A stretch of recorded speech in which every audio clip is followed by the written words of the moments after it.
कुछ दिन पहले असी आ फैमिली की वीडियो लगाई सी जिन्होंने उत्ते कुछ कर्जा सीगा सूद समेत इन्होंने कर्जा लिया सीगा किसी कोलों और बड़े परेशान सीगे। इन्हां दी सी अपील इन्हां दी वीडियो असी लगाई सी कुछ भैणां भरावां दी सपोर्ट नाल अल्लाह ताला दी मदद नाल अज अलहमदुलिल्लाह अल्लाह पाक दा शुक्र है जिन्हां दा कर्ज अदा करन जा रहे हैं। मैं बहुत मुसीबत च सा परेशान सा ते अज मैं बहुत खुश हाँ कि मेरे भैन भरावां ने जिन्हां ने मेरे नाल हेल्प कीती है करके तो मेरा कर्जा अदा करन लगा गुलामी तो आजाद हो रहे हैं तो आजाद हो रहा मैं। चलिए आप जाके कर्जा अदा करिए फिर तुहाडे नाल गलबात करते हैं। ठीक है जी आओ जी बिस्मिल्लाह करिए आप।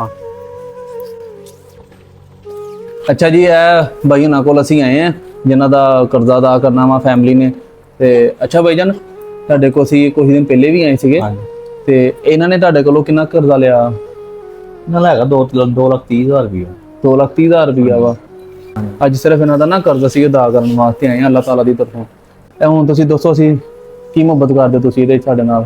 ਮੈਂ ਤੁਹਾਨੂੰ ਕਿਹਾ ਸੀ 2 ਲੱਖ ਦੇ ਛੱਡੋ, ਹੁਣ ਤੁਸੀਂ ਫੇਰ ਗਈ ਜਾਂਦੇ ਘੱਟ ਕਰ ਲਓ ਘੱਟ ਕਰ ਲਓ। ਮੈਂ ਤਾਂ ਕਹਿੰਦਾ ਮੈਨੂੰ ਤਾਂ ਸਾਰੇ ਹੀ ਮਿਲ ਜਾਣ। ਕਿਉਂ ਥੋੜੀ ਮੁਹੱਬਤ ਕਰੋ ਤੁਸੀਂ ਵੀ। ਇਹ ਲੋ 190 ਤੁਹਾਨੂੰ ਕਿਹਾ ਇਹ ਤੋਂ ਤਾਂ ਨਹੀਂ ਨਾ ਘਟਣਾ। 190 ਹਾਂ ਹੋਰ ਘਟਾ ਥੋੜੀ ਜਿਹੀ ਹੋਰ 5,000 ਘਟਾ ਲਵੋ। 185 ਦੇ ਦਿਓ फाइनल। हाँ जी फाइनल है तो थल्ले नहीं निकलते। सलीम भैया दियो अपने थाना उठ के दो जी आ दियो ए 1 लाख रुपया आ गया तुहानू। ठीक है ज्यादा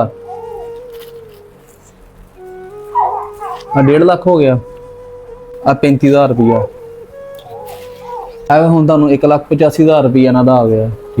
ਠੀਕ ਆ ਤੇ ਇਹਨਾਂ ਦਾ ਤੁਸੀਂ ਜਿਹੜਾ ਇਸ ਟਾਈਮ ਖਾਤਾ ਬਿਲਕੁਲ ਨਿਲ ਕਰ ਦਿਓ ਤੇ ਇਹਨਾਂ ਦੀ ਕੋਈ ਤੁਹਾਡੇ ਕੋਲ ਫਾਈਲ ਕੋਈ ਰਜਿਸਟਰ ਸਹੀ ਹਾਂਜੀ ਉਹ ਤੁਸੀਂ ਸਾਨੂੰ ਦੇ ਦਿਓ ਤੇ ਇਸ ਟਾਈਮ ਹੁਣ ਇਹਨਾਂ ਦਾ ਤੁਹਾਡੇ ਤੇ ਕੋਈ ਕਰਜ਼ ਤਾਂ ਨਹੀਂ ਹੈ? ਨਿਲ ਹੋ ਗਿਆ। ਅੱਜ ਤੱਕ ਇਹਨਾਂ ਨੇ ਤੁਹਾਡੇ ਕੋਲ ਜੋ ਲਿਆ ਸੀਗਾ ਸਾਰਾ ਮਾਮਲਾ ਤੁਹਾਡਾ ਕਲੀਅਰ ਹੋ ਗਿਆ। ਸਲੀਮ ਭਾਈ ਹੁਣ ਤੁਸੀਂ ਇਹਨਾਂ ਦਾ 1 ਰੁਪਿਆ ਨਹੀਂ ਦੇਣਾ। ਠੀਕ ਆ ਹੁਣ ਇਹਨਾਂ ਦਾ ਕੋਈ ਹਿਸਾਬ ਕਿਤਾਬ ਤਾਂ ਨਹੀਂ ਤੁਹਾਡੇ ਨਾਲ ਬਿਲਕੁਲ ਕਲੀਅਰ ਹੋ ਗਿਆ।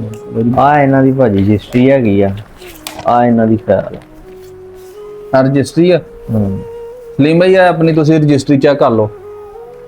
ਆ ਇਹਨਾਂ ਦੀ ਫਾਈਲ ਆ ਫਾਈਲ ਤੁਹਾਡੀ ਇਹ ਵੀ ਚੈੱਕ ਕਰ ਲਓ ਇੱਕ ਦਫਾ।